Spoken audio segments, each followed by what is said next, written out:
Hello everyone, myself Govind, chemistry faculty at residence centre Kota. तो इस shift के हम लोग ऑर्गेनिक सॉल्यूशंस देखते हैं कि इस शिफ्ट में मेंस में कैसे क्वेश्चंस आए हुए थे, जो कि 27th डेट जो आज का फर्स्ट शिफ्ट है। तो मेमोरी बेस्ड क्वेश्चन है, बच्चों के द्वारा डेटा कलेक्ट किया गया है। देखते हैं कैसे क्वेश्चन आए हुए थे। ठीक थे। पहला क्वेश्चन है, आपको पूछा है स्टेटमेंट 1 और स्टेटमेंट 2 दे रखा है। स्टेटमेंट 1 है ethyl phenyl ether, ethyl phenyl ether we synthesized by Williamson ether synthesis. क्या ये ethyl phenyl ether Williamson ether synthesis से सिंथेसाइज किया जा सकता है? तो आपको पता है विलियमसन ईथर सिंथेसिस क्या होता है। जब कोई एल्काइल हैलाइड किसी एल्कोक्साइड के साथ रिएक्ट करता है एक्टिव मेटल की प्रेजेंस में, ईथर सॉल्वेंट में, तो वो आपका विलियमसन ईथर सिंथेसिस होता है। इसके लिए कंडीशन ये होती है कि जो आपका एल्काइल हैलाइड होता है वो आपका लेस हिंडर्ड होना चाहिए। तो आपके पास पहला है इथाइल फिनाइल ईथर बनाना है, तो ऑब्वियसली बात है आपके पास यहां पर ये आपका हो गया इथाइल फिनाइल ईथर। तो आप इसको विलियमसन से कैसे सिंथेसाइज करोगे? ये जो ग्रुप है वो एल्काइल हैलाइड बनेगा और ये क्या बनेगा? एल्कोक्साइड बनेगा।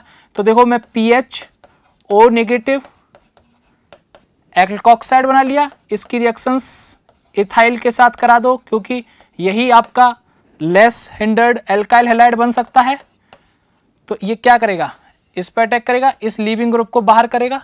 तो आपका पहला स्टेटमेंट तो करेक्ट है कि yes, ethyl phenyl ether can be synthesized by Williamson ether synthesis reaction से।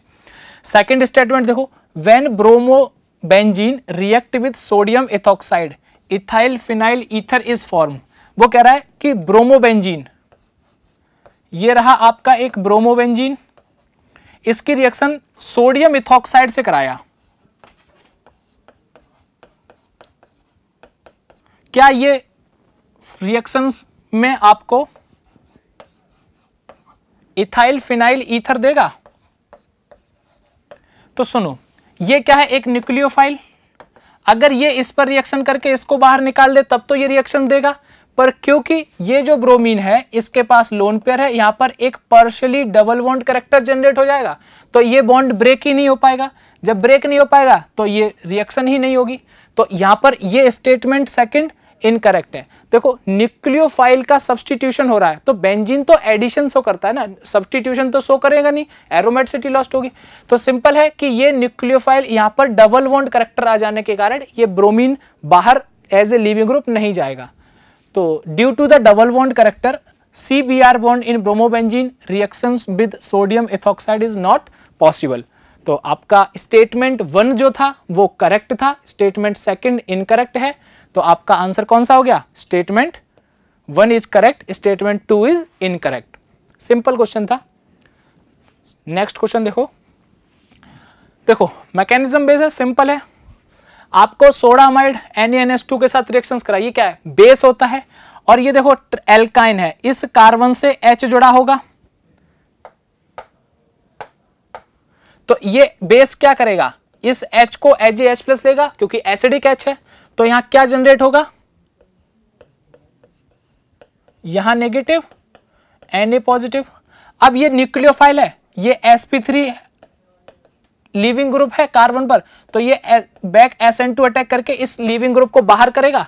तो क्या बनेगा वो देखो,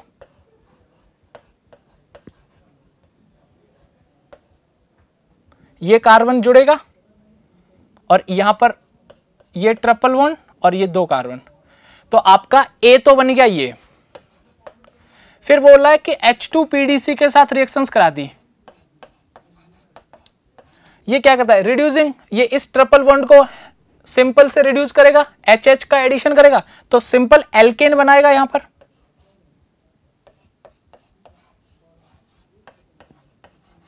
अब उसने बोल दिया CrO3 ऑक्सीडाइजिंग एजेंट है, 2 डिग्री अल्कोहल को किस में कन्वर्ट करेगा? सिंपल कीटोन में, तो कार्बोनाइल कन्वर्ट हो जाएगा। तो आपको पूछा क्या था? A और B पूछा था, प्रोडक्ट आपको ये बना के दे रखा था। तो ये तो 1 डिग्री अल्कोहल 2 डिग्री अल्कोहल इसके साथ ऑक्सीडाइज होकर कीटोन में चला जाएगा। तो आपका सिंपल जो आंसर आएगा वो पहले तो आएगा ट्रिपल बॉन्ड वाला और फिर सैचुरेशन में कन्वर्ट हो जाएगा। तो आपका आंसर हो गया आपका 1 2 3 पर 1 1 2 3 पर 1 2 3, तो थर्ड ऑप्शन आपका करेक्ट हो गया। ये तो हो नहीं सकता क्योंकि H2PDC तीनों बॉन्ड जो ट्रिपल बॉन्ड है उसको रिड्यूस करेगा। देखो मैकेनिज्म, NaNH2 गया, A बना, इस H2PDC ने इस ट्रिपल बॉन्ड को रिड्यूस कर दिया एल्केन में। ये क्या ऑक्सीडाइजिंग एजेंट, इसको किस में कन्वर्ट करेगा, कार्बोनाइल में। सिंपल रिएक्शंस था। आपको रिएजेंट के काम याद होने चाहिए कि कौन रिएजेंट किसके लिए होता है। देखो ग्रिग्नार्ड फॉर्मेशन कर रहा है, Mg ईथर RX की रिएक्शन किसके साथ हो रही है, Mg ईथर, तो ग्रिग्नार्ड बनेगा। तो यहां पर जो ग्रिग्नार्ड बनेगा वो क्या बनेगा, MgBr। फिर ये तो बन गया आपका A, इस A को उसने मिथेनॉल के साथ करा दी। देखो ग्रिग्नार्ड जब भी बनता है इस पर पार्शियली नेगेटिव, यहां पर पार्शियली पॉजिटिव। अब देखो ग्रिग्नार्ड जो होता है ना वो पहले बेस की तरह बिहेव करता है, देन न्यूक्लियोफाइल की तरह बिहेव करता है। क्योंकि यहां पर एसिडिक H है तो ये क्या करेगा, इस एसिडिक H को लेके आपको सिंपल H लग जाना है, ये आपका ऑप्शन आंसर हो जाएगा। ये आपका बी ऑप्शन हो गया। तो ए हो गया आपका ग्रिग्नार्ड का फॉर्मेशन, तो यहां ग्रिग्नार्ड है और यहां ग्रिग्नार्ड है। दूसरे में क्या हो गया, H सिंपल लेगा तो आंसर आपका पहला है। यहां एसिड बेस रिएक्शन होगी, यहां ग्रिग्नार्ड का फॉर्मेशन है। सिंपल क्वेश्चन था। देखो ग्रिग्नार्ड बना, उसने इस एसिडिक H का यहां पर है प्रेजेंस, तो उसने H लेके सिंपल साइक्लोपेंटीन बना लिया। देखो ये क्वेश्चन बार बार रिपीट हुआ है। क्या है, आपको सिंपल स्ट्रक्चर पूछा है यूरेसिल का डीएनए में। पिछली बार भी आया था, थायमीन का आया था। देखो यहां पर फैक्ट बेस्ड है, अगर आपको ये याद है तो आप हो जाएगा, अदरवाइज आपको कंफ्यूजन रहेगा तीनों में। तो थर्ड जो आंसर है ये आपका करेक्ट स्ट्रक्चर है किसका, यूरेसिल का, जो कि डीएनए में प्रेजेंट होता है as a base. Next question देखो, एनसीईआरटी से सिंपल है कि क्लोरोफ्लोरोकार्बन को जब अल्ट्रावायलेट रेडिएशंस के साथ कम वो होगा रिएक्शंस तो क्या रेडिकल बनेगा, तो इस कौन सा रेडिकल फॉर्मेशन होगा। ऑप्शन आपको 4 दे रखे थे। तो देखो जब CFC बनता है ना क्लोरोफ्लोरोकार्बन, जब यूवी रेज इस पर पड़ती हैं तो एक तो Cl radical, CF2Cl radical generate होता है। क्योंकि ऑप्शन में आपका CF2Cl है तो ये आपका करेक्ट आंसर है। मेमोरी बेस्ड सिंपल है रिएक्शन, एनसीईआरटी में मेंशन है, तो दोनों बनेगा आपका। ये ऑप्शन था आपका, तो ये करेक्ट है। नेक्स्ट क्वेश्चन देखो, प्रैक्टिकल ऑर्गेनिक केमिस्ट्री का एस्टिमेशन से आता है। हम लोग सब एस्टिमेशन पढ़ते हैं, हेलोजेंस के, फास्फोरस के, ऑक्सीजन के, हाइड्रोजन, कार्बन। सिंपल है, या तो आप इसको फॉर्मूले से कर लो या आप इसको किससे, यूनिटरी मेथड से कर लो। अगर किसी को फॉर्मूला सिंपल याद है तो सिंपली ये इससे हो जाएगा। क्या आपको एटॉमिक मास ऑफ X चाहिए जो कि ब्रोमीन का आपको निकालना है, मॉलिक्यूलर मास किसका चाहिए, X, यहां पर ब्रोमीन पूछा था तो AgBr का मॉलिक्यूलर मास चाहिए और यहां पर Br का एटॉमिक मास। आपको जो AgX का वेट दे रखा था वो आपको यहां क्वेश्चन में मेंशन था, और क्या ऑर्गेनिक जो मॉलिक्यूल था हैलाइड उसका क्या वेट था। तो देखो AgBr का आपको हेलोजन का वेट कितना होता है, ब्रोमीन 80, AgBr का कितना होता है 188, और आपको AgX का कितना दे रखा था, पॉइंट इतने ग्राम। अब कितना आपको ऑर्गेनिक कंपाउंड दे रखा था, उस 0.2 ग्राम में निकालना था। परसेंटेज के लिए आप 100 कर दो तो ये आपका ब्रोमीन का हो जाएगा। तो सिंपल जब आप इसको कैलकुलेट करोगे तो 40% आपका आंसर आएगा। सिंपल क्वेश्चन था ये, या तो आप फॉर्मूले बेस कर लो या यूनिटरी बेस कर लो कि आपको 188, यहां पर 188 होगा कि 188 ग्राम में आपका कितना AgBr है, केवल 80 ग्राम में। तो आपका एक में कितना होगा, फिर आपका इतने अमाउंट में कितना होगा। जब आप इतने अमाउंट में निकाल लोगे तो आप फिर 0.2 ग्राम में भी आप उसको कैलकुलेट कर सकते हो। तो चाहे फॉर्मूले से करो चाहे यूनिटरी मेथड से करो, सिंपल क्वेश्चन था आपका। 40% इसका आंसर था। नेक्स्ट क्वेश्चन है आपको प्रोडक्ट बना के दे रखा था, रिएजेंट दे रखा था NaOCl। आपसे पूछा था क्या रिएक्टेंट होगा इसका। देखो अगर पहचान लो तो ये पता है आइडोफॉर्म हेलोफॉर्म रिएक्शन टेस्ट है। तो यहां पर सिंपल क्या है, जो कार्बोनाइल जिसके पास CH3C डबल बॉन्ड O ये अगर मॉइटी प्रेजेंट होगी तो वो रिएक्शन आपको हेलोफॉर्म देगी और वो किस में कन्वर्ट हो जाता है, एसिड के सॉल्ट में, क्योंकि यहां पर H+ भी था, एसिडिक मीडियम था, तो वो सॉल्ट फर्दर एसिड में कन्वर्ट होगा। तो अगर मैं बात करूं यहां पर, तो अगर मैं रिएक्टेंट ये ले लूं तो NaOCl क्या करेगा, हेलोफॉर्म रिएक्शन, ये सॉल्ट बनाएगा और ये सॉल्ट फर्दर ये एसिडिक मीडियम प्रोवाइड था तो ये किस में कन्वर्ट हो जाएगा, एसिड में। तो यही तो आपको प्रोडक्ट दिया था, ये प्रोडक्ट है, तो उसके करस्पॉन्डिंग किस रिएक्टेंट से ये प्रोडक्ट बनेगा जब मैं रिएजेंट ये लूंगा। तो आपका एसिड वाला आपका आंसर, कीटोन वाला आपका आंसर सही होगा, जो कि आपको हेलोफॉर्म टेस्ट से एसिड में कन्वर्ट करेगा।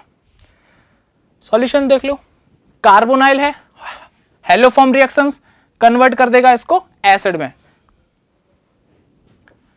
चलो नेक्स्ट क्वेश्चन है, which of the following statement is incorrect for primary amine. Primary amine के रेस्पेक्ट में ये कौन सा इनमें से स्टेटमेंट इनकरेक्ट है। पहला है primary amine are less basic, कोई भी प्राइमरी अमाइन ले लो और कोई भी सेकेंडरी अमाइन ले लेते हैं।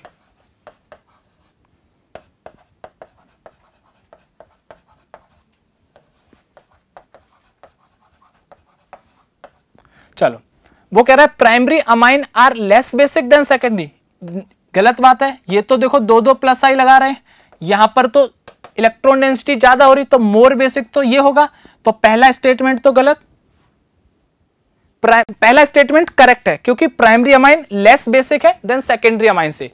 नेक्स्ट देखो, primary amine can be prepared by Gabriel phthalimide synthesis, बिल्कुल सही। ये पहले भी ये ऑप्शन एक रिएक्शंस करके आया था कि कौन सा प्राइमरी गैब्रियल थैलामाइड सिंथेसिस से कौन सी अमाइन 1 डिग्री अमाइन देती है, ये पहले क्वेश्चन आ चुका है। तो ये स्टेटमेंट भी सही है और पहला स्टेटमेंट बिल्कुल सही था।